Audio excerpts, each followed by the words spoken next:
Okay, welcome to lesson 10, the final of our 10 lessons. Learn to play the violin with me while we're all self-isolating, bored and have nothing better to do. So with lesson 10, I just want to go through a quick summary of what we have been learning and then just a little challenge for you all at the end.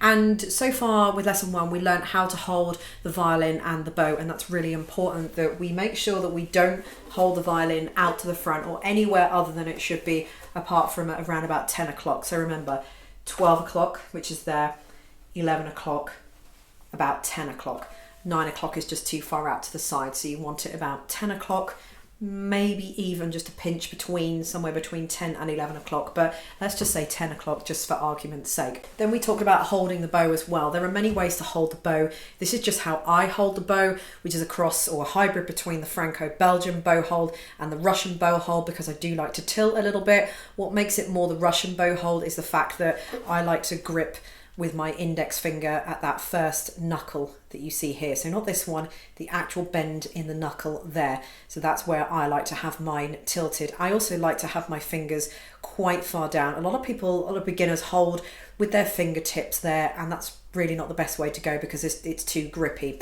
Remember, the thumb must be bent at all times. You don't want the thumb poking through, you don't want to be holding like that.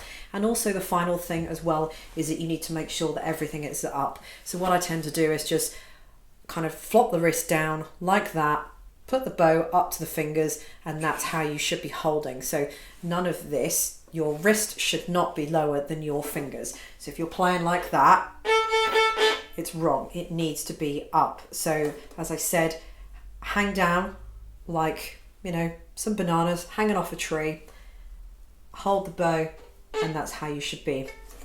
The next lesson we were talking about the parts of the violin, specifically about the bridge, which is very important, and the tuning as well. If you're having problem tuning your violin each time you play with the pegs, then there are remedies to fix that in a sense, but the peg box is just not suitable just because they are just not very good instruments. So if you are sitting on a $30, $40, $50 instrument, it's very unlikely that it's going to tune very well for you. The second thing is as well, the bridge is going to be very, very flat. A lot of those very, very cheap violins, the ones that are under $100 or under £100, really expect you to be sanding the bridge down yourself, which is not very expected or practical for a beginner violinist. And people just don't know that. They don't know they're supposed to get the bridge. So what happens is they pull the violin out of the box, can't really tune it anyway, but just suck it up and just play any old how, and then wonder why they're playing all the strings all at the same time because the bridge isn't properly leveled.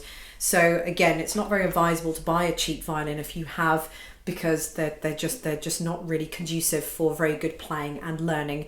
Even though they are cheap, it's very, very difficult to play because you won't be physically able to isolate those strings the way you should do, because it will be impossible to do so. And that's even if you can get those pegs to stay in tune. Next, we were just talking about how and where to bow on the violin. So the bow, as we said, is going to be in the middle between the fingerboard and the bridge. We don't want to be doing any of this, so we want to keep the arm level with the side of our body, and we just want to be bowing from the elbow. And then we want to be isolating those strings by getting the correct angle with the arm here, and we use the analogy of an elevator or a lift to get that.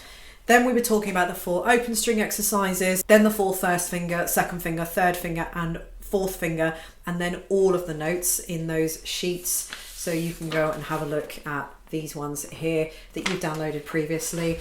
And then finally, we're going to be talking about Gypsy Firelight, which is the challenge. Now, Gypsy Firelight is a little piece that I wrote when I originally did these lessons. Loads of people love it. It's really good, and I've got a little piano backing with it as well. So I'm going to play that through to you in a second. But there is a few versions that you can download. So there's 3 versions of Gypsy Firelight. There's a slow version, a fast version, and a crazy fast version. So it's all Gypsy Firelight is all the same piece. It's all free to download, which is linked underneath as well. But there's 3 different backings, piano backings: a slower piano backing, a sort of fast piano backing, the way it should be played. And I've also slipped in there a crazy fast piano backing, because I know some of you guys, it's some of you guys like to play things very, very fast, and it is the kind of piece where it is a good show-off piece, and you know, you've just been learning to play the violin. You want to show people the fruits of your labour and the fruits of your hard work, and I know people like playing things fast, so I've got you covered. I've already done that for you because I know that's what you're going to want to do. So we've got 3 versions of Gypsy Firelight. Now my advice here would be to just play it on its own first. So don't play it with any piano backing, because you're just not going to be able to do that, trust me. So rather than going straight in there with a piano backing, trying to sight read this and it's all going a bit wrong, just play the piece through on its own first so you get the hang of it. Then once you can play the piece through quite well, then you can chuck the piano backing on and have a go with it. So before I play, I'm going to play the medium version, which is the fast version, not the crazy fast. I'm just because it's longer, I'm just going to play you the medium version so you can realistically hear how it's supposed to go rather than playing it too slow and too crazy fast. So the first thing you do need to realise is that the first fingers are back. The first fingers on the E string are back. And that's very, very important. So I know I've kind of chucked in a bit of something here, but the first fingers on this are going to be back. The second fingers and the third fingers are going to be fine, just as we've been playing them. On the A string, those second fingers are also going to be back, which means they're going to be right next to the first finger. The second fingers on the D string are also going to be back, right next to the first finger. So it should sound something like this.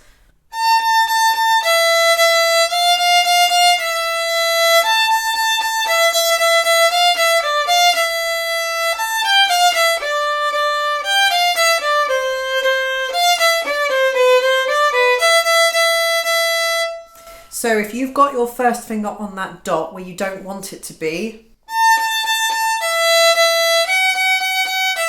so that's not what we want. We want that first finger back. The second fingers on the E string also need to be back as well, same as the A and the same as the D.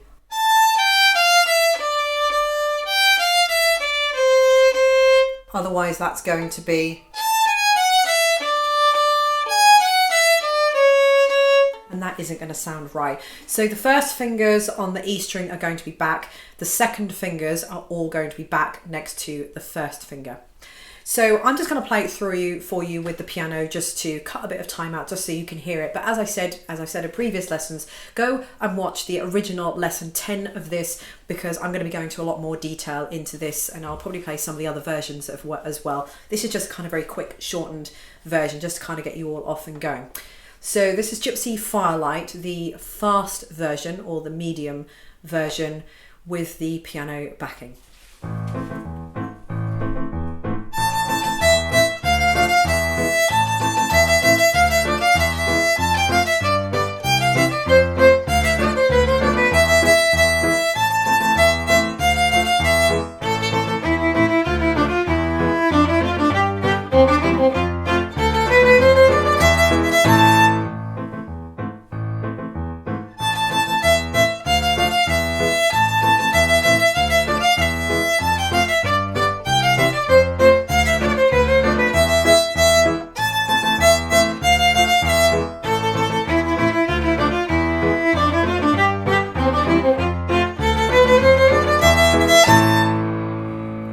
So there we go, that's Gypsy Firelight for you. So like I said, have a bit of fun learning that and playing that. It's not gonna be an overnight thing by any stretch of the imagination.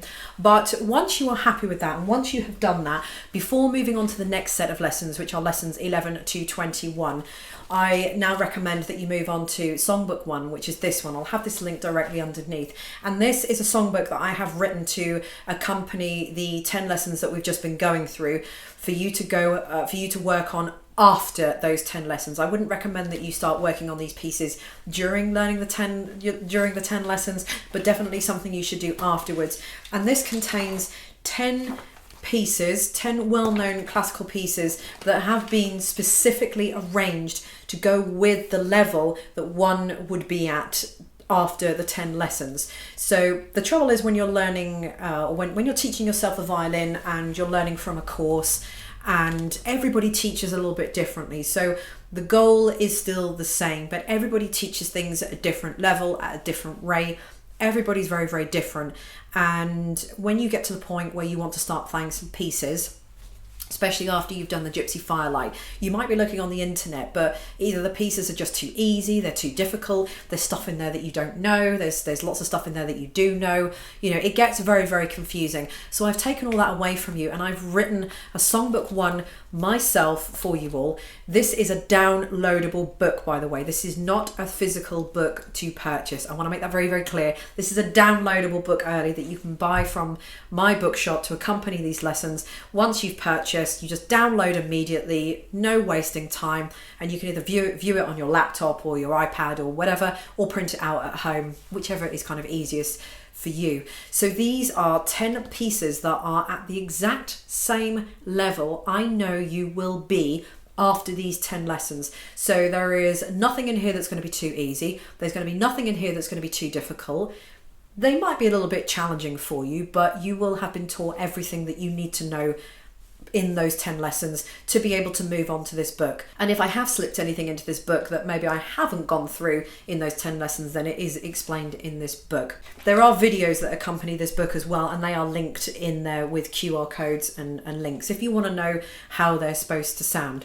So that's what I recommend that you do. Go through Songbook 1 before you move on to the next set of lessons. Otherwise, you're never really going to get any chance to practice any extra pieces before you move on to the more technical side with the lessons. You can't really keep jumping from learning technical stuff, but you're never actually applying the new skills and techniques that you are learning to said pieces. And this is where this book is going to be nicely coming in, and it's not going to, as I said, it's not going to be too difficult, it's not going to be too easy.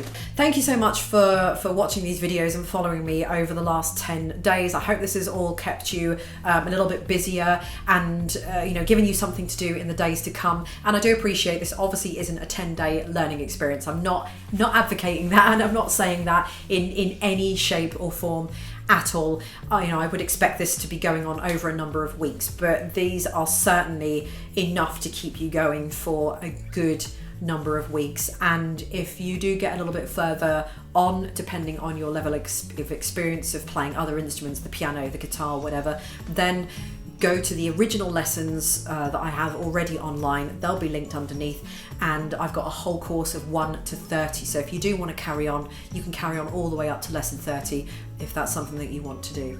So there we go. Thank you very much for watching. Stay safe, everyone. Stay at home, self-isolate. You've now got a new hobby to be getting on with. Thank you for watching, and I will see you in my next video. Bye.